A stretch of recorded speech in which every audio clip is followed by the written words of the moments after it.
জয়গুরু দাদা ও মায়েরা, আজকে আপনাদের শ্রী শ্রী আচার্যদেব একজন দাদাকে কি বলেছিলেন তা আজকে আপনাদের কাছে তুলে ধরব। এক দাদা নিবেদন করলেন, ছেলের বয়স প্রায় 10 বছর। ছেলেটি বড় চঞ্চল, কোনো কথা শুনে না। ছেলেটি বাবার পাশে বসেই প্রণাম করে আচার্যদেবের দিকে তাকিয়েছিল।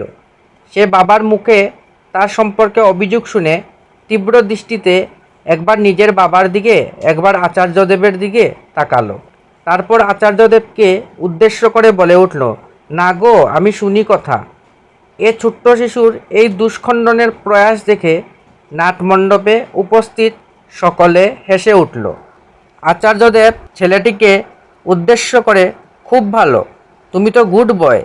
ছেলেটির বাবাকে উদ্দেশ্য করে, আপনাকে একটা কথা বলি, এই চঞ্চলতাই তো প্রয়োজন।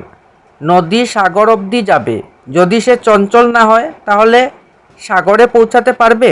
আমি নদীর চঞ্চলতা কমানোর জন্য বাঁধ দিলাম, সে কি তখন স্বাভাবিকভাবে বতে পারবে?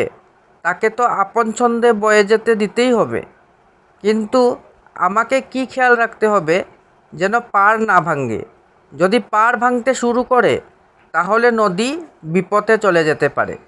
তাহলে বাবা মা যেমন ওর সাথে অসীম যাত্রায় সাথী হয়ে উঠবে, তেমনি সমাজকেও সাথী করে তুলতে হবে। সমাজকে সাথী করতে হলে কি করতে হয়? আমি যে মতবাদ, যে আদর্শে বিশ্বাসী, তা সমাজের উপরও একটু একটু করে চাপিয়ে দিতে হয়। তাহলে সমাজ একদিন আমার প্রয়োজনে আমার পাশে এসে দাঁড়াবে, আমার হয়ে আমার প্রয়োজনে যুদ্ধ করবে। তার জন্য পথটা কী?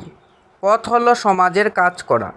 ছোটো থেকেই ছেলের মধ্যে বাবা মা কেন্দ্রিক এই জগৎ, তার বাইরেও যে একটা বৃহত্তর জগৎ আছে, তার সাথে পরিচয় করে তুলতে হয়। তোমরা এখন থেকেই ওর জীবনের গণ্ডিটাকে যত বৃহৎ করবে, ও তত বড় হয়ে উঠবে। আর তা না করে যদি শুধু ঘর, বাবা মা, নিজের স্বার্থটাই চেনাতে থাকো, ওর মনের গণ্ডি তত সংকীর্ণ হয়ে উঠবে।